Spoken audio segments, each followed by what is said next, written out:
बिस्मिल्लाहिर्रहमानिर्रहीम। वज़ीर आज़म साहब आज कराची नहीं जा सके, मौसम ख़राब था और फ्लाइट नहीं जा सकी जनाब। तो वीडियो लिंक से उन्होंने वहाँ पे ख़िताब किया। बड़ा अच्छा जेस्चर, वहाँ पे अच्छे प्रोजेक्ट शुरू किए फेडरल गवर्नमेंट ने। और वैसे तो शुरू हुए थे काफ़ी अरसे से, तकरीबन 1.5 साल हो गया था प्रोजेक्ट शुरू हुए थे, लेकिन उनका इफ्तिताह जो है वो आज किया गया। एक चीज़ तो बड़ी इम्पोर्टेंट है कि जनाब वहाँ पे वज़ीर आज़म साहब ने खिताब भी किया, लेकिन सबसे इम्पॉर्टेंट चीज़ जो मुझे नज़र आई एज अ रिपोर्टर, क्योंकि हम तो सारी ज़िंदगी रिपोर्टिंग ही करते रहे, जो सबसे अच्छी चीज़ मुझे नज़र आई वो ये थी कि वज़ीर आज़म साहब ने कहा कि कैबिनेट के मेंबरान अक्सर औकात ऐसे स्टेटमेंट्स, ऐसे बयानात दे देते हैं कि जिनको संभालना बड़ा मुश्किल हो जाता है। ठीक कहा उन्होंने, बहुत ठीक बात की उन्होंने, लेकिन बात यह है जी कि the buck stops with the prime minister. जी वज़ीर आज़म साहब, ये आपकी कैबिनेट है, आपके लोग हैं, और इस किस्म की स्टेटमेंट्स अगर हमने पास्ट में अगर देखी हो, यानी कि किसी भी दौर में देखी हो, यानी कि पीपल्स पार्टी का दौर हो या नून लीग का दौर हो, तो वहाँ पे कैबिनेट के मेंबरान जो होते थे कभी इस किस्म की गलती नहीं किया करते थे। वो अपने लीडर की तरफ देखा करते थे और लीडर की जो लाइन होती थी उसको टो किया करते थे, उस पे उनको कॉन्फिडेंस होता था। यहाँ पे क्यों ऐसे कुछ वज़रा हैं जो पीटीआई के अंदर हैं, जो ऐसे बयानात दे देते हैं जो बाद में वज़ीर आज़म को या वज़ीर आज़म के दूसरी लोगों को उनको जस्टिफाई करते हुए या उनको कवर अप करने के लिए एक सिचुएशन बनी रहती है। उस सिचुएशन से बाहर निकले। It's high time that the government के वज़रा जो है वो ग्रो अप कर जाए ज़रा थोड़ा सा। एनीवेज, इसके अलावा इंडिकेटर्स कहते हैं जनाब के अच्छे हैं, इकॉनमी के इंडिकेटर्स अच्छे हैं, खा ही जा रहा है जनाब। And in the days to come economy जो है थोड़ी सी स्टेबल हो जाएगी। कितनी स्टेबल होगी वो भी हम जानना चाहेंगे। और इसके अलावा ये भी मैं जानना चाहूँगा कि लोग जो हैं वो चाहते ये हैं, इसके बिल आते हैं, यानी कि गैस का बिल अगर 6 तारीख को देना है तो 4 तारीख को बिल आ जाएगा, और पिछले महीने अगर किसी का गैस का बिल 3,000 आया है तो इस महीने 30,000 आ जाएगा। और एक दिन के अंदर अंदर या 2 दिन के अंदर अंदर 30,000 रुपया जमा कराने के लिए हर एक की पसली नहीं है। उनके लिए एक सिचुएशन बन जाती है। मेरे सामने इस किस्म के वाक़यात हैं। ये मेरे ख्याल में इस महीने में 3-4 लोग मेरे सामने आ चुके हैं जिनके ऊपर इतना बर्डन पड़ जाता है कि उनकी चीखें निकल जाती हैं। उस पर आपको कुछ ना कुछ करना चाहिए, यानी कि हुकूमत को मैं कह रहा हूँ कि कुछ ना कुछ करना चाहिए, कि अगर आप नहीं करेंगे तो ये सिचुएशन है, लोग बददिल होंगे। और आप जो भी कोशिशें कर रही है, मैं वज़ीर आज़म साहब की कोशिशों को मैं डाउट नहीं कर रहा, मैं डाउट बिल्कुल नहीं कर रहा उनकी कोशिशों को, लेकिन फिर भी आप अपने सब लोगों को, यानी कि अपनी टीम को अगर आप साथ लेके चलेंगे वज़ीर आज़म साहब, या उनको बताएंगे कि दिस इज़ द ट्रैक, इस पे आप लोगों ने चलना है और लेफ्ट राइट होने की कोशिश ना करें, तो मेरे ख्याल में बेहतरी आ सकती है। लेकिन अगर नहीं ऐसा हुआ और इसी तरह मैं कहूँगा कि मिस्टेक्स या ब्लंडर्स होते रहे तो फिर मुश्किल है, फिर बहुत सिचुएशन बन जाएगी और सीरियस सिचुएशन बन जाएगी, जिसको बाद में शायद वज़ीर आज़म साहब खुद भी टैकल ना कर सके। ये एक छोटी सी एक रिक्वेस्ट है कि वो ऐसा बिल भेजे कि अपने बिल वालों को, यानी कि बिजली वालों को, गैस वालों को, या उनकी रोज़मर्रा की ज़रूरियात जो हैं उनमें थोड़ा सा मेहरबानी करें अगर लोगों पे, ताकि उनको सांस आ सके, उनको ब्रीदिंग स्पेस मिल सके, तो मेरे ख्याल में काफ़ी आसानियाँ हो जाएंगी गवर्नमेंट के लिए। अगर नहीं करेंगे तो फिर सारी गवर्नमेंट्स ने किया है ऐसे, लेकिन फिर उनको जब हीट फेस करनी पड़ती है, जब उनको जनाब देखना पड़ता है, फिल्म पूरी जब चलती है, तो फिर उनके लिए एक सिचुएशन बन जाती है और वो हैंडल करना मुश्किल हो जाता है। मैं आज बात करूंगा जनाब मेरे बड़े मोहतरम आरिफ हमीद भट्टी साहब। एक मैं उनसे सीखता भी हूँ, उनसे मेरी बड़े अच्छे इज़्ज़त व एहतराम का रिश्ता भी है। आरिफ हमीद भट्टी साहब मेरे साथ होंगे, जनाब शौकत यूसुफज़ई साहब तहरीक इंसाफ से, वो भी मेरे साथ होंगे। और उसके साथ साथ मैं आपके सामने एक रोल करेगा नंबर जी स्क्रीन पे, और अगर आप चाहें और अगर कोई वाकई ही बहुत इम्पॉर्टेंट अगर कोई क्वेश्चन है जो आप करना चाहें पीटीआई से, तो वो ज़रूर कीजिएगा। मैं चाहूँगा ये कि आप डायरेक्ट कॉल कर लें और पीटीआई वालों से कोई सवाल हो तो ज़रूर कीजिए। आरिफ हमीद भट्टी साहब से कोई सवाल हो वो ज़रूर कीजिए, लेकिन टू द पॉइंट होगा तो मेरे लिए आसानी होगी। आरिफ हमीद भट्टी साहब एंड शौकत यूसुफज़ई साहब, बहुत बहुत शुक्रिया आप दोनों का, आप तशरीफ़ लाए।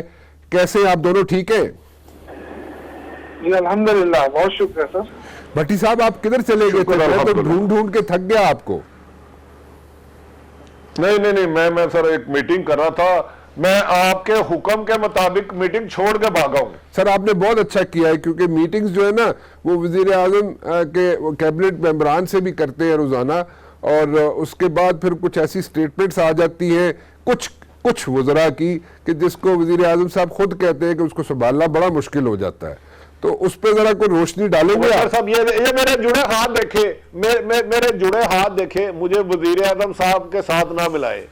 अच्छा। अल्लाह का वास्ता है, मैंने क्या गुनाह किया, क्या गलती की? आवाज नहीं सही है। वो एक सुपरस्टार है, पाकिस्तान के प्राइम मिनिस्टर है, मैं एक रिपोर्टर हूं, मेरे और उनमें जमीन आसमान का फर्क है। तो वो तो बारिश भी आ जाए तो कह देते हैं कि अपोजिशन ने शरारत की। मुझे इतना याद है, एक हमारे गालबन क्या सियासी लीडर थे इमरान खान साहब, बाद में वो उन्हें वजीर आजम ही बना दिया गया अवाम के पुरजोर इसरार पर। अच्छा। वो अवाम ने बड़ा मजबूर किया कि हमारा वजीर आजम यही चाहिए वरना पाकिस्तान चल नहीं सकता। अच्छा जी। उसके लिए आपको पता होगा 2 पार्टियों के खिलाफ एक लंबी चौड़ी मुहिम भी चली कानून के मुताबिक। वो हमेशा फरमाते थे कि जब ऊपर क़यादत आएगी ना सही तो नीचे ऑटोमेटिकली सब ठीक हो जाएगा। लोग टैक्स भी देंगे जब उनको पता होगा उनका वजीर आजम सच्चा है, ईमानदार है, करप्ट नहीं है। अगर वो आप डिसिप्लिन में रह के काम करेगा तो उसकी काबीना भी, ये भी साड़ मेरे पास उनका पड़ा है, वो भी बेहतर डिलीवर करेगी। अच्छा। वो जब वजीर आजम अख्तियार से तजावज नहीं करेगा, गलत काम नहीं करेगा, तो ना नीचे ब्यूरोक्रेसी इतनी जरूरत कर पाएगी, ना उनकी टीम कर पाएगी। लेकिन मुझे लग रहा है इधर उल्टा साहब हो गया। अच्छा। मुझे लगता है पाकिस्तान में असल जिम्मेदार क़यादत होती है जो तबाह करती है। अच्छा। अपनी टीम को। अच्छा। तो जब क़यादत खुद अपनी टीम को तबाह करने पर तुली हो, तो जब ये आप कहें कि फलां एंकर को थप्पड़ मार के तालियां मारो, फलां जर्नलिस्ट को गालियां दो, एप्रिसिएशन दे, तो फिर उसके बाद जब वो अपने टीम को फ्री हैंड देते हैं तो फिर वो गुफ्तगू में वही विजन लेके जाते हैं जो उनके कप्तान का हो। ठीक। और उस दौरान कभी कभार बंदा किसी को डंडा उठाने के लिए मारता है और अपने सर पे लग जाता है, यूं तैयारी कर रहा होता है ना मारने की। तो मेरा ख्याल है वजीर आजम को चाहिए टीम से शिकवा करने की बजाय अपने आप को ठीक करे। आप टीम पे मेंबर अच्छे बनाए, ईमानदार बनाए, मेहनती बनाए, उनके पास बड़े बड़े अच्छे लोग हैं, लेकिन शायद वो भूल गए हैं कि अपोजिशन में नहीं, अब हुकूमत में है। अच्छा, चले इस साथ साथ कॉल्स का सिलसिला भी जारी है जनाब। अपना आरिफ हमीद भट्टी साहब और शौकत साहब, एक काजी शाहिद साहब हैं लाहौर से कॉल कर रहे हैं। जी काजी साहब। सर मेरा एक सिंपल सा क्वेश्चन है। मेरा 6 फरवरी में बिल आया 1500 रुपया। ठीक है जी। वो नेक्स्ट मंथ 30,000। आप सिर्फ ये एक्सप्लेन कर दें कि मेरे 2 बच्चे हैं, घर में एक बीवी है, घरेलू मीटर है, ये 30,000 तरीका मुझे बता दें कैसे यूनिट चल जाते हैं। बिल्कुल ठीक है, बिल्कुल ठीक। जी जी शौकत साहब, ये मैं आप जो जिक्र कर रहा था गैस के बिजली के बिलों का, एक तो कॉल आ गई जी आपके पास। जी देखिए, बिस्मिल्लाहिर्रहमानिर्रहीम, मेरी पूरी हमदर्दी अपने भाई के साथ है, लेकिन अब मैं यहाँ बैठ के कैसे बताऊं कि आपका मीटर कैसे चल गया। अब ये तो आप ऐसे बात कर रहे हैं। देखिए, जो गैस के रेट है, जो नर्क है, वो तो पूरे पाकिस्तान के लिए है। आपको पता है बिजली हम बना रहे हैं सूबे के अंदर, बिजली खैबर पख्तूनख्वा की है, लेकिन उसी नर्क पे हम भी ले रहे हैं। 2.5 रुपए बिजली हम बनाते हैं, लेकिन हम 13-14 रुपए पर यूनिट हम खरीद रहे हैं सुबह, क्योंकि वो वही पंजाब भी खरीद रहा है, वो सिंध भी खरीद रहा है। तो इसलिए ये जो बात है ना, इनकी बात है, एक चीज महंगाई है, ये तो वज़ीर आज़म साहब ने तस्लीम की है। अब वो कह रहे हैं कि महंगाई को मैं कम करूंगा, उसके लिए कोशिशें हो रही है और इंशाल्लाह। शौकत साहब, मैं थोड़ा सा इस पे जो कॉलर थे काजी शाहिद साहब, मैं उनकी बात को थोड़ा सा लेके आगे चलना चाहूँगा, क्योंकि वो तो इस वक्त कॉल पे नहीं है। लेकिन गुजारिश ये है कि 1 महीने में, अगर मैंने एग्जैक्ट मुझे अमाउंट नहीं पता जो क्या बात कर रहे हैं, 1 महीने में अगर सपोजिडली 3,000-5,000 बिल आता है, तो वेरी नेक्स्ट मंथ 30,000 बिल कैसे आ सकता है, मुझे ये समझना है। नहीं, मैं कोई उसकी मैं कोई उसको डिनाई भी नहीं कर रहा हूँ, ना मैं कोई उसकी तर्जुमानी कर रहा हूँ सुई गैस वालों की। हाँ। अगर गलत हुआ है तो बिल्कुल, ये तो देखे ना, कोई अंधेर नगरी तो नहीं है ना। अगर उसका बिल 3,000 आया है और 30,000 आ रहा है, तो बिल्कुल वो जाके जब उसको बताए, चेक करे कि भाई मेरे अचानक मीटर पे क्या खराबी आ गई है या क्या हो गया है, ये तो वो बताएंगे ना। अब मैं तो एक पॉलिटिशियन हूँ, मैं यहाँ बैठ के ये तो नहीं कह सकता, क्योंकि आप तो टेलीफोन पे लिया, टेलीफोन पे कोई भी आ सकता है, कोई भी बात कर टेलीफोन की सकता है। बात, चलो ये टेलीफोन पे तो कोई भी आ सकता है, लेकिन ये आवाम आ रही है, मैं घर से तो नहीं इनको लेके आया, लेकिन नहीं आवाम में बहुत सारे लोग हैं सर, आवाम में तो नून लीगी भी बैठे होंगे, पीपल्स पार्टी वाले भी बैठे होंगे, चलो जी वाले भी बैठे होंगे, ये तो ना करे ना, बिल तो आवाम का आ रहा है ना। एक बात करें, आपको भी पता है कि अगर ये बिल आया है, गलती हुई है तो आप उसको जाके ठीक कराए ना। मैं तो मेरे ख्याल में आपने इंट्रो में सुना नहीं कि मैं वैसे भी कह चुका हूं कि इंट्रो में भी मैंने जिक्र किया था कि इस किस्म के कई वाकयात मेरे सामने भी आ चुके हैं। भट्टी साहब, would you like to say something on this one जी, जो कॉलर की जो शिकायत है जी? अच्छा, मैं मुबशर भाई गुजारिश करता हूँ, मेरे अपना ड्राइवर छुट्टी पे था तो मैं ऑफिस का ड्राइवर साथ ले गया जी। तो मेरी आदत है, मैं ड्राइवर गार्ड और जो नीचे सबसे बड़ी गपशप लगाता हूँ। तो मैंने कहा बेटा कहाँ के रहने वाले? उसने बताया फलां जगह का। तो मैं क्या सुनाओ बच्चे कितने हैं? कहते 4। मैंने कहा स्कूल जा रहे हैं? कहते वो कैसे स्कूल भेजूं? मैं क्या मतलब बेटा सरकार स्कूल? कहता जी इस दफा 9,500 गैस का सर्दियों में 9,500 और 4,500 बिजली का बिल आ गया। 14,000 21,000 उसकी सैलरी है। अब मुझे बताया ये 2 बिल, ये हर घर की कहानी है, ये खुदा ना खास्ता एक घर की नहीं है। जब आप गैस 200% बढ़ा दे और बिजली साल में 8 दफा बढ़ा दे और यूनिट एंड आपका 26-27 रुपए पड़ेगा, तो फिर मुझे ये बताए तालीम और एजुकेशन और हेल्थ तो 0 हो गई।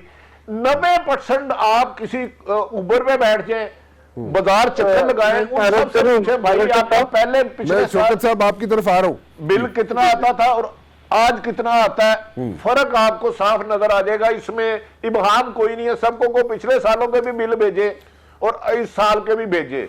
ठीक, 2018 के स्टार्ट से हो जाए जनवरी तक शुरू, फिर 19 से हो जाए इधर तक शुरू, तो आपको फैक्ट्स वादिया क्लियर नजर आ जाएंगे। बिल्कुल ठीक है जी। शौकत साहब, मैं ये आवाज कर रहा था, देखिए पहली बात तो ये है कि आपको पता है इदारों में खराबी तो है। मैं तो कोई ये नहीं कि यहाँ बैठा है मैं आपको कह रहा हूँ कि हर चीज ठीक थी और हम बस हम इदारों में खराबी तो इसीलिए तो वज़ीर-ए-आज़म पोर्टल भी बना है। अगर किसी को शिकायत है वहाँ कर सकते हैं। आपको पता है कि उसके बड़े जबरदस्त किस्म का रिस्पॉन्स भी आ रहा है। वज़ीर आला पोर्टल मौजूद है हमारे वहाँ खैबर पख्तूनख्वा के अंदर, बाकायदा उस पर आपको पता है वो 1800 बना हुआ है। अभी आप कॉल करें आपको फौरी सेंटर मिल के आपको उसका जवाब मिलेगा जी, कंप्लेंट सेल बना हुआ है। तो ये जो चीजें हैं, देखिए खराबियां तो है, मैं तो ये नहीं कह रहा हूँ कि खराबियां नहीं है, खराबियां बिल्कुल है। उसको दूर करने की कोशिश यही है कि आप अपने कंप्लेंट दर्ज करें ताकि उस पर एक्शन हो। इसी तरह चीजें ठीक हो सकती है ना। अब ये कोई नया तो नहीं है कि हमने कोई बनाया कि जी गैस महकमा पहली दफा बनाया या गैस बिजली का महकमा पहली दफा बना। ये तो हम सबके साथ ये चीजें होती रही हैं। अब ये है कि उसके तदारुक के लिए जो इकदाम उठाए गए उससे फायदा उठाना चाहिए। चले जहाँ अगर कोई खराबी आ गई है, मेरे भाई 3,000 पे 30,000 पे किया है, ये जरूर की शिकायत करें कंप्लेंट सेल को, वज़ीर-ए-आज़म पोर्टल उस पर करें ताकि उसका तदारुक हो। ओके, लेट्स मूव फॉरवर्ड जी, थोड़ा आगे चलते हैं। और प्रोड्यूसर साहब मैं चाहूंगा ये कि 1800 पे आप कॉल करें बराह रास्त और लाइन अंदर थ्रू करें। मैं भी देखना चाहता हूँ, आप भी देखें, लोग भी देखें कि वहाँ पे किस तरह रिस्पांस मिल रहा है, नहीं मिल रहा, अच्छा मिल रहा है, बुरा मिल रहा है, वो भी हम देखना चाहेंगे। एक छोटी सी ब्रेक लेता हूँ जी, वापस आता हूँ और मेरे साथ एक कॉलर है मोहम्मद शफी साहब। ज़रा होल्ड करना पड़ेगा आपको मोहम्मद शफी साहब, एक छोटी सी ब्रेक के बाद हाजिर होता हूँ।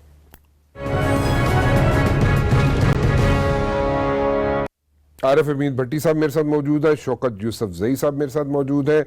लाइव कॉल्स आपकी ले रहा हूँ। कोई कंप्लेन हो, आपको कोई शिकायत हो, कोई आप मशवरा देना चाहते हो ज़रूर दीजिएगा। लेकिन प्लीज़ मैं Shaukat sahab coming back to the cabinet वाला थिंग, कैबिनेट वाली जो वज़ीर-ए-आज़म साहब ने कहा कि कुछ लोग, कुछ वज़रा ऐसे बयानात दे देते हैं जिनको बाद में संभालना ज़रा मुश्किल हो जाता है, उस पर क्या आप कॉमेंट करना चाहेंगे? देखिए हमारी तो आपको पता है कि एक तो जमहूरियत तो है ही है पार्टी के अंदर, लेकिन एक चीज ये कि हमारे पास जो मिनिस्टर्स हैं वो मुख्तलिफ पार्टियों के लोग भी हैं इसके अंदर। जाहिर है वो अपनी पार्टियों के मुताबिक अगर कोई स्टेटमेंट देते हैं क्योंकि उससे प्रॉब्लम तो बढ़ती है। लेकिन डायरेक्शन एक होनी चाहिए, बिल्कुल मैं एग्री करता हूँ, डायरेक्शन एक होनी चाहिए और हर एक को वज़ीर-ए-आज़म के डायरेक्शन को फॉलो करना चाहिए, क्योंकि इस वक्त जो मुश्किल दौर से हम गुजर रहे थे और गुजर चुके हैं अल्लाह के फजल से, हमारी इकोनॉमी ये सारी चीजें बेहतरी की तरफ जा रही है, लेकिन अब थोड़ा सा 2-3-4 महीने शायद और लग जाए। जो प्राइम मिनिस्टर साहब कह रहे हैं कि जी हम महंगाई को कम करेंगे और लोगों की जिंदगी आसान बनाएंगे, तो उसमें थोड़ा सा टाइम लगेगा, सबको इसका ख्याल रखना चाहिए। अपनी तरफ से कोई ऐसी बयानबाजी या इस तरह की जो स्टेटमेंट्स हैं जिसको हम अगर हर एक समझता है कि स्टेटमेंट क्या ये जिम्मेदाराना है या नहीं है, तो मेरे ख्याल से तो हर एक को अपना खुद ख्याल रखना चाहिए। ओके, ठीक है। मोहम्मद शफी साहब कॉलर है मेरे साथ। जनाब शफी साहब, आपको बड़ा इंतजार करना पड़ा जी, क्या कहना चाहेंगे? मोहम्मद शफी साहब, मेरे ख्याल में वो नहीं है जी। जी Arif Hamid Bhatti sahab, do you agree with Shaukat Yousafzai sahab? कह रहे हैं बात तो ठीक है, डिफरेंट लोग हैं, डिफरेंट पार्टी से हैं, लेकिन वो अपने अपने बयानात देते हैं, but then again the buck stops with the chief executive, don't you think so? अच्छा मुबशर भाई, सिर्फ 2 मिनट चाहूंगा जी। मैं खान साहब को पुराना जानता हूँ और यूसुफजई मेहरबानी करेंगे सोशल मीडिया पे, अच्छा जी, लेकिन ये कर भी देंगे तो हम इन्हें मोस्ट वेलकम कहेंगे। ठीक है। अच्छा, गुजारिश ये है कि इमरान खान साहब ऑनेस्ट आदमी है, कुछ करना चाहते थे, ये बात मैं भी जानता हूं, ठीक है, लेकिन अचानक अब मैं जब बैड गवर्नर्स की जब इंतहा हो गई, पंजाब में इस वक्त करप्शन का मुकाबला करे ना तो पंजाब से आगे कोई नहीं जा सकता अल्लाह के करम से। ठीक, ये तो छक्के पे छक्के है। वो असल बात है कि इमरान खान साहब ऑनेस्ट थे, हम बहुत ज्यादा उम्मीदें बना बैठी उनके बुलंद हुआ वाले दावों की वजह से। खुद दरअसल वो शुरू से एक सुपरस्टार क्रिकेटर रहे, अल्लाह ताला ने उन पर मेहरबानी की, आम लाइफ में लोगों से हाथ भी नहीं मिलाते थे। मैं शौकत खानम जब स्टार्ट की थी चंदा मुहिम, उस वक्त भी उनके साथ था, लोगों से बड़ा फासले रखते थे, महदूद मिलते थे। हम नहीं समझ पाए कि सियासत में खूबी होनी चाहिए। दूसरा, उन्होंने अपना सारी उम्र बिजनेस कोई नहीं किया, मतलब तीसरा, उन्होंने कहीं जॉब नहीं की, सियासी जमात बनी, एक अच्छा मकसद था करप्शन के खिलाफ के चलोगा, साफ सुथरी सियासत में तालीम एक होगा, इस किस्म की बातों ने कौम ने उन पर यकीन कर लिया और मैं भी उनसे उम्मीद वाबस्ता हो गया कि जब ये पाकिस्तान में वज़ीर-ए-आज़म आएंगे बनेंगे। लेकिन अफसोस, आप कह रहे हैं उनके बुज़ुर्ग के बयान मुख्तलिफ होते हैं, ये बयान किसका था? अगर आप माजी में जाए, IMF के पास नहीं जाऊंगा चाहे मुझे खुदकशी करनी पड़े, IMF के पास नहीं जाऊंगा, ये बयान किसका था कि जब बिजली, गैस और पेट्रोल की कीमत बढ़ जाए समझो आपका वज़ीर-ए-आज़म करप्ट है। ये बयान मुझे नहीं पता, मुझे मेरी रहनुमाई कीजिएगा, ये बयान किसका था कि सारी दुनिया पाकिस्तान में नौकरियां करने आएगी? आपने हफीज शेख IMF का बंदे लाकर नौकरियां दी और पाकिस्तान में 15 लाख अभी तक बेरोजगार हो चुके हैं जो पाकिस्तान नेशनल है। ये बयान किसका था कि मैं गुड गवर्नर्स लाऊंगा? आपने साने मॉनिटोन के सारे ही मास्टरमाइंड क्रीम पोस्टरों पे लगा दिए। आप तो इनको फांसी देने का कह रहे थे। ये बयान किसका था कि गरीब के बच्चे और अमीर के बच्चे के लिए तालीम एक होगी? ये बयान किसका था कि मैं आपको पासपोर्ट की इज्जत होगी? आप अब जाए तो आपको वीजे 50% कम कर दिए गए हैं, वीजे नहीं मिलते। ये किसने कहा था कि मैं बार बार जो पेट्रोल पे टैक्स लग रहा है, पेट्रोल की कीमत मैं आया तो 60% है, इसको खत्म कर दूंगा? ये सारे बयान तो खुद वज़ीर-ए-आज़म के हैं। एक किसने कहा था मैं डाकू चोरों को लूटा हुआ माल वापस लाऊंगा? वज़ीर-ए-आज़म ने। किसने कहा था माफिया मेरे सामने है, मुझे पता है मैं छोड़ूंगा नहीं, पर एक माफिया को सजा मिली हो तो मुझे वो बताना है। आटे चीनी का बहरान हुआ, मैं जानता हूं सबको, लेकिन किसी एक को सजा मिली हो इस 1.5 सालों में? मुझे एक पॉलिटिशियन बड़ा बता दे जिसको इन्होंने सजा दी हो, एक बड़ा ब्यूरोक्रेट बता दे जो अरबों खरबों लूटते थे, खुद ये कहते थे रोजाना 10 से 12 अरब की करप्शन होती है, और 1.5 साल में वो पैसे बचाओ तो आपको बेरूने कर्जे ही सारे उतर जाएंगे। वो कहां पैसे बचे हैं? शौकत यूसुफजई साहब एक फर्क बताइएगा मेरे शौकत भाई साहब, निहायत अदब से एहतराम से। भट्टी साहब, शौकत यूसुफजई साहब भी बताएंगे, बड़े करीब हैं उनके वज़ीर-ए-आज़म साहब के, शौकत साहब भी बता सकेंगे। जी शौकत साहब। मुबशर साहब, भट्टी साहब की मैं बड़ी इज्जत करता हूँ, बड़े सीनियर सहाफ़ी हैं, लेकिन देखें पाकिस्तान के हालात का ये तो ऐसे बात जैसे इनको बिल्कुल पता ही नहीं था कि पाकिस्तान में क्या हो रहा था, पाकिस्तान में क्या था। ये जो दूध और शहद की नहरें बह रही थी हमने फौरन रोक दिए हैं और बस लोगों को परेशानी हो गई है। देखिए इस मुल्क के साथ जो खिलवाड़ किया गया था ना, जो इदारे तबाही की तरफ गए थे, आप ये जो रिपोर्टें आ रही हैं मुख्तलिफ मालियाती इदारों की तरफ से, उनकी तरफ से कि जी पाकिस्तान की मईशत बेहतरी की तरफ जा रही थी, ये कैसे अब मुमकिन हुई? ये इस पर मेहनत हुई, इस पर कोशिश हुई, इदारों को स्ट्रीमलाइन करने की कोशिश हो रही है। तो ये जो कोशिश हो रही है क्या ये नजर नहीं आ रही लोगों को? लोगों को तो नजर आ रही है, लेकिन बदकिस्मती है कुछ लोगों को नजर नहीं आ रही। आप कुछ भी करने वो कहते नहीं नहीं इमरान खान ने तो ये कहा था, ये नहीं हुआ। इस पाकिस्तान में बड़ी मुश्किलात हमने देखी हैं। मैं शौकत यूसुफ साहब थोड़ा सा इंटरप्ट करूंगा आपको। मैं सिर्फ ये जानना चाहता हूँ, मुझे 3 चीजें ऐसी जाननी है, मेरा व्यूअर भी जानना चाहेगा जिसमें बेहतरी आ गई हो। जी देखिए आपको पता है कि हमारी जो मईशत है, मैं खुद नहीं कह रहा हूँ, ये आपके मालियाती इदारे कह रहे हैं। आपकी एक्सपोर्ट बढ़ गई है, आपके इंपोर्ट में कमी आ गई है, आपके अमन की सूरत पहले से बहुत ज्यादा बेहतर है आपकी, मतलब ये और इंशाअल्लाह ताला ये मैं आपको बता रहा हूँ कि जो महंगाई है ना, उसको लेके जो भी हुकूमत के खिलाफ अगर कोई करना चाहे वो बड़ा आसानी से लोगों के पास जा सकता है, क्योंकि लोग परेशान है, इसमें तो शक ही नहीं। हम कौन से इनकार करें कि लोग परेशान नहीं है? ये तो वज़ीर आज़म खुद कहता है। जब आप उसके पास माइक लेके जाएंगे तो वो कहेगा जी हुकूमत ने तो बड़ा कर। देखिए कुछ चीजें ऐसी होती है जो हमने की है, लेकिन आप टूरिज्म को देख लें, टूरिज्म एक इग्नोर सेक्टर था, उसको हमने जिस तरीके से उसको बंद कर दिया है। आप खैबर पख्तूनख्वा के अंदर आप देखेंगे आहिस्ता आहिस्ता इंशाल्लाह उसमें जो इनकलाबी वो लेकर आए हैं, उससे आप देख पूरी दुनिया के टूरिज्म और बेहतरीन टूरिज्म। मेरा अपना भी सवाल भूल रहे हैं कि एक इंटरनेशनल इदारे ने, इंटरनेशनल मैगजीन ने कहा कि पाकिस्तान इस वक्त नंबर 1 है टूरिज्म। मैं एक खुद भी सवाल आपसे करना चाहूंगा शौकत यूसुफजई साहब। मेरा जाती ख्याल ये है कि अगर आप 5-6 चीज़ों पे लोगों को थोड़ा सा उन पे हाथ हल्का रख दें, आटा, दाल, चीनी, चावल और ये यूटिलिटी के बिल्स और पेट्रोल, अगर इन पे आप हाथ हल्का रख दें और लोगों को थोड़ा सा ब्रीदिंग स्पेस मिल जाए, उनको सांस आ जाए, तो मेरा जाती ख्याल ये है कि आपको 5 साल कोई नहीं छेड़ेगा, क्योंकि ऑपोजिशन वहां पे, यहाँ पे मेरी गुजारिश सुन, लेट मी कंप्लीट, कोई आपको नहीं छेड़ेगा। लेकिन अगर आप उनको इमीडिएटली रिलीफ नहीं देंगे, मैं बार बार कह रहा हूँ, it's going to be a situation, it's going to be a serious situation for the government. मैं एक कॉलर ले लूँ जनाब, मोहम्मद गुल साहब है कोयटा से। जी मोहम्मद गुल साहब। अस्सलाम वालेकुम सर जी। जी वालेकुम सलाम जी। आप कैसे, ठीक ठाक हो सर? जी अल्लाह का शुक्र जी, सवाल कीजिए जी। मैं सवाल ये कर रहा हूँ सर, इनके पास किसी के पास ये, जी बोलिए। हेलो, मैं ये कह रहा हूँ सर जी, इनके पास किसी के पास हल नहीं है। अच्छा चले, वजह क्यों, वजह क्या है? हल में महंगाई यही वजह है कि इन्होंने खाया पिया लूटा है मुल्क को सर। ये लोग सारे चोर है।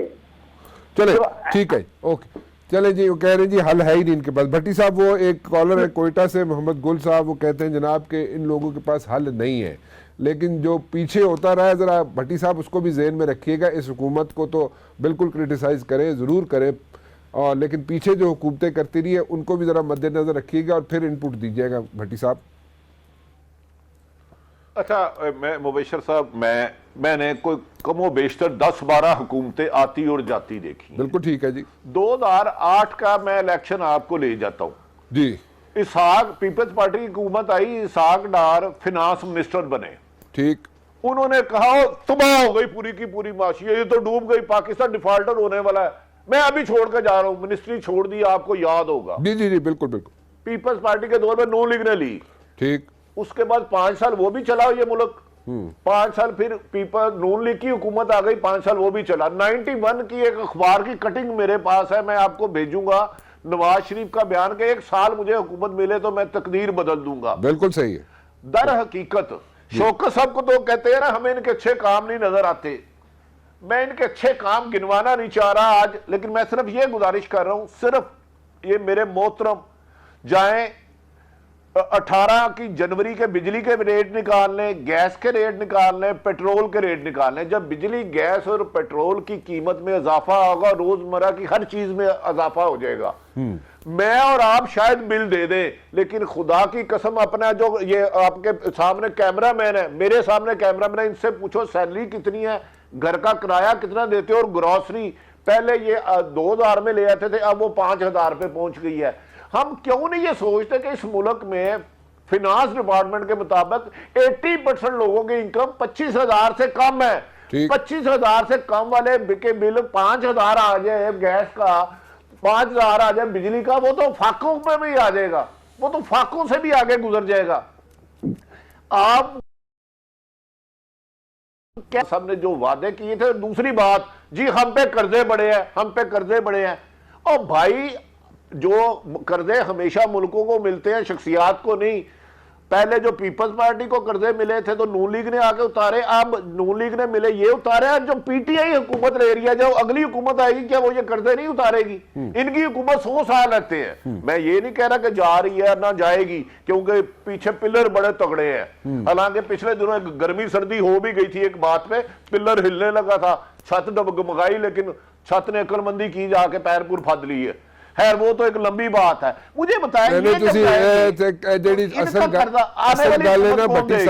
असल गल जी भट्टी साहब वो तुसी नहीं दस रहे हो, वो स्किप कर रहे हो। असल गल आपको पता है कि मुशर्रफ दौर से 100 गुना ज्यादा आज सख्ती है। मैं नहीं बता रहा असल बात, मेरे में इतनी अखलाकी जुर्रत है कि अगर मैं पूरा सच नहीं बोल पा रहा तो कसम खुदा की झूठ नहीं बोलूंगा। ठीक, बचा कोई और रहा है। ये तो कब के गिर चुके होते, ये तो कब के गिर चुके होते। और ये पिछले महीने डिस्कशन भी बड़ी तेज हुई है। ये कोई फरवरी 10 साल की बात नहीं कर रहा, फरवरी मैं 2020 की बात कर रहा हूं कि खुदा के लिए इकानमी संभाले, गवर्नेंस तो बेहतर करे ना। एक शनाख्ती कार्ड बनाने में आईएमएफ से कर्जा नहीं लेना पड़ेगा, एक डोमिसाइल बनाने के लिए आईएमएफ वर्ल्ड बैंक के पास भीख नहीं मांगनी पड़ेगी। ईमानदार और जेन्युइन अफसर लगाने हैं। आप लो पंजाब में 4 चीफ सेक्रेटरी बदल चुके हैं, आप 5 आईजी बदल चुके हैं। आप इसके बावजूद आजकल चीफ सेक्रेटरी और चीफ मिनिस्टर एक दूसरे से सलाम नहीं लेते। वो कहते हैं ये कौन है, मैं कह रहा इस तरह गवर्नर चलते हैं, इस तरह एक स्टोर नहीं चलता। एक स्टोर के साथ सेलमैन हो तो चले भाई। पूरी जो सानिया मॉडल टाउन के मेन मुजरमान थे, अगर सारे क्रीम पोस्ट पे ना होंगे तो मुझे मुबशर साहब पकड़ लीजिएगा गिरेबान से। बिल्कुल ठीक है भट्टी साहब, इस पे भी चलते हैं। मुझे तो लगता है इस हुकूमत में माजी ने जिन्होंने जुर्म किए उनके लिए इन्होंने इनाम रखा हुआ है।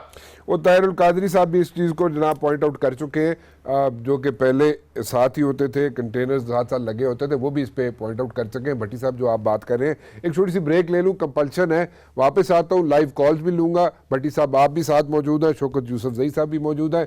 जो सवालात किसी ने करने हो ज़रूर जनाब कॉल कीजिएगा एक छोटी सी ब्रेक के बाद। आपकी बराह रास्त कॉल्स ले रहा हूं जनाब। शौकत यूसुफजई साहब तहरीक इंसाफ से मेरे साथ मौजूद हैं। आरिफ हमीद भट्टी साहब सीनियर सहाफ़ी मेरे साथ मौजूद हैं। मेरे जनाब मैं उनसे पहले भी बता चुका हूं कि मैं उनसे सीखता हूं, सीखता रहूँगा और मेरे ख्याल में इससे आगे मैं क्या बोलूँ जी। शिकायत जो भी है आपकी जनाब ज़रूर बताइए। कोई मशवरा देना चाहे तो वो भी ज़रूर दीजिए, तो कोई अच्छा मशवरा होगा तो हुकूमत को ज़रूर दीजिए। आज मेरे ख्याल में ज़रूर सुन लेंगे आप। और कुछ ना कुछ जनाब शौकत यूसुफजई साहब कह रहे हैं जनाब पोर्टल बने हुए हैं, उस पर भी शिकायत जाती है, कोई ना कोई उसका हल निकलता है। But then again the issue stands there. के बिल हो चाहे वो बिजली के बिल हो, जो वैसे रोजमर्रा की जरूरियात है वो इतनी महंगी हो गई है कि उनकी रीच से बाहर हो चुकी हैं और यहाँ पे जनाब लोगों की बस हो चुकी है। मैं पहले भी कह चुका हूँ शौकत साहब से, और वैसे भी जो भी यहाँ पे वज़रा आते हैं मेरे शो में, मैं उनसे रिक्वेस्ट कर चुका हूँ कि जनाब ये 4-6 चीज़ें लोगों के लिए आसानी पैदा कर दें तो उनको कोई प्रॉब्लम नहीं होगी। यहाँ पे अपोजिशन नाम की तो सच कोई चीज़ है नहीं, नज़र नहीं आ रही, लेकिन अगर कोई आसानियाँ पैदा करेंगे लोगों के लिए तो बहुत अच्छा होगा और उनके लिए, हुकूमत के लिए एक स्मूथ सेलिंग हो सकेगी। लेकिन आसानियां पैदा करें लोगों के लिए। मेरे साथ कॉलर्स भी हैं जनाब। कौन है जनाब कॉलर सर? मलक समीन साहब हैं जी मेरे साथ मौजूद अटक से। और जी मलक साहब। जी राय साहब, अस्सलाम वालेकुम जी, आप कोई सवाल करना चाहेंगे? कोई मैं सर ये रिक्वेस्ट करना चाहता हूँ कि इस वक्त पूरा पाकिस्तान जो है, इसकी पब्लिक जितनी जनरल पब्लिक है वो महंगाई के हाथों इतनी बुरी तरीके से रो रही है कि उन बेचारों के आंसू खत्म हो रहे हैं। बिल्कुल ठीक और है। करप्शन इतनी बढ़ चुकी है जिसकी कोई हद नहीं, और महंगाई की वजह से आप यकीन करें कि लोग गैस के बिल, बिजली के बिल देख के वो आते हैं और वो रो पीट के जाते हैं महकमों के पास कि हमने क्या घरों में इंडस्ट्री लगाई हुई है जिसके बिल इतने आ रहे हैं, और आप रिपीटेड बिल्स आ रहे हैं। और एक चीज का जो टैक्स है वो मल्टीप्लाई करके बिजली के बिलों में आप देखें कि कितनी बार उनके टैक्सेशन को मल्टीप्लाई किया गया है, और ये कहते हैं कि जी अवाम टैक्स नहीं दे रही। मल्टीपल टैक्सेशन हो रही है इस मुल्क के अंदर, जुल्म है। और मैं समझता हूँ ये जितने अवामी नुमाइंदे हैं इनको कभी असेंबली में इनसे पूछें कि कभी इन्होंने मल्टीपल टैक्सेशन के ऊपर भी कोई क्वेश्चन उठाया। गैस इस मुल्क के लिए एक बहुत बड़ा अजाब बन गया है, लोग जो हैं वो परेशान हैं। व्हाट अबाउट मल्टीपल टैक्सेस जी, मुझे जरा एक्सप्लेन करेंगे मल्टीपल टैक्सेस से क्या मुराद है आपकी? एक तो टैक्सेस जो लग के आते हैं बिलों में वो हैं, उसके अलावा कोई टैक्सेस की बात कर रहे हैं आप? जी सर, उसी के ऊपर वो दोबारा फ्यूल चार्जेस ले रहे हैं। अच्छा, ओके। उसी के ऊपर फ्यूल चार्जेस ले रहे हैं जो ऑलरेडी उसके अंदर इंक्लूडेड हैं। अच्छा, ओके, चले। और कुछ कहना चाहेंगे आप? सर मैं ये कहना चाहूंगा कि इस सब कुछ के अलावा जो सबसे बड़ा इशू इस वक्त खास तौर पे हमारी जो यूथ तबाह हो रही है, इतनी ज्यादा यूथ की तरफ मैं चलता हूँ। एक मिनट मलिक साहब इधर ही ठहरिएगा, मैं जरा शौकत साहब रिस्पांस देना चाहते हैं, आप जरा कॉल पे ही रहिएगा, लाइन पे रहिएगा। जी जी मुबश्शिर साहब जी, अगर आपने ऐसे ही प्रोग्राम करना था, मुस्लिम लीगों को टीवी पे लाना था, तो कम से कम इस तरह ना करते। यूसुफ सही साहब, देखिए मैं आपको की बात नहीं है, अवाम की बात है, आप गलत बात ना करें। मुझे पता है अवाम की बात है, ये बड़ा आसान काम है। अगर आप जवाब नहीं दे सकते तो मेरी बात या तो ये बताइए कि महंगाई हमारी वजह किसी से, ये भी बता देना सर। आप गलत बात कर रहे हैं। 30,000 अरब का कर्ज है, ये भी बताइए इमरान खान ने लिया था। यूसुफ सही साहब गलत बात कर रहे हैं। I will not take this, please. आप गलत बात कर रहे हैं। मुझे आपकी शो में आने का शौक भी नहीं है, ना इस तरह फजूल शो में आना भी नहीं चाहता। कॉल ड्रॉप करो शौकत साहब की बात, नहीं आना चाहते ना आए आप। जी वारिफ भट्टी साहब। देखिए मुबश्शिर साहब, यही बदकिस्मती है कि हमारे पीटीआई के भाई जो इमरान खान साहब के साथ जुड़ गए हैं, हटाओ इनको, उनमें सवाल सुनने की हिम्मत ही नहीं। मैं एक गुजारिश करता हूँ, सादा सवाल खत्म कर दे तो हमें, हमारे लिए ये उतने ही काबिल एहतराम है पीटीआई वाले जितने नून लीग है या पीपल्स पार्टी है। साफी अगर बायस्ड हो तो उससे घटिया इंसान कोई नहीं होता। मैं गुजारिश करता हूँ, सिर्फ इनसे एक सवाल करता हूँ, जब इमरान खान ने बिजली का बिल जलाया था उस वक्त बिजली का यूनिट कितने का था, आज कितने का, इसका कंपैरिजन कर ले।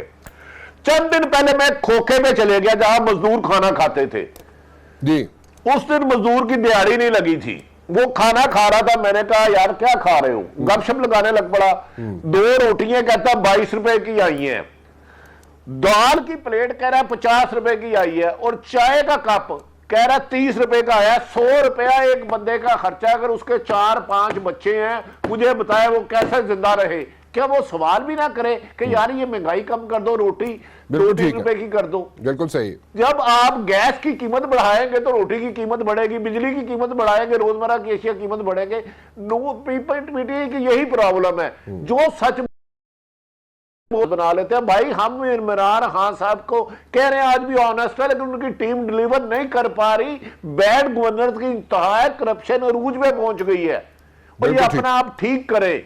इस तरह हर एक को नून लीग का इल्जाम लगा देना, कल को जो मर्जी इल्जाम लगा देना, लेकिन हमारे लिए फिर भी काबिल इज्जत है। लेकिन इनकी कारकर्दगी शर्मिंदगी की हद तक मातमज़दा हो चुकी है। बिल्कुल ठीक है। मेरा सिर्फ मेरा कहने का मकसद यह है जनाब कि अगर आप भी वही बात कह रहे हैं, मैं भी वही बात कह रहा हूं कि अगर लोगों की प्रॉब्लम्स हैं तो उनको जवाब दे दे, उनको तसल्ली दे दे, उनका कोई हल निकाल के दे दे।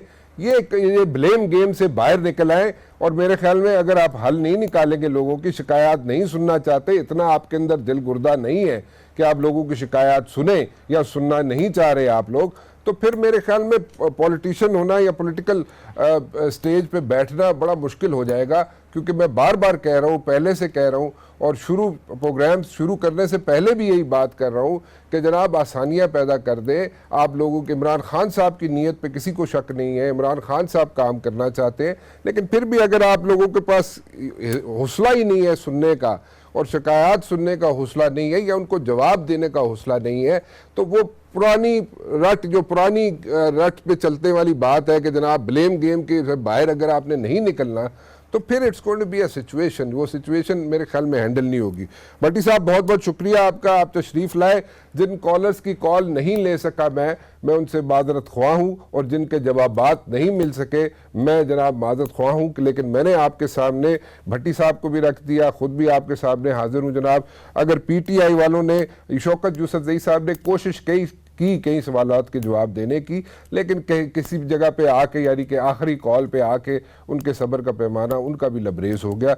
सो एनीवेज, जवाबात दीजिए, लोगों के लिए आसानियां पैदा कीजिए, तो आपके लिए ऑपोजिशन भी कोई प्रॉब्लम नहीं क्रिएट कर सकती। फिलहाल राना मुबशिर को इजाज़त दीजिए, अल्लाह हाफिज़।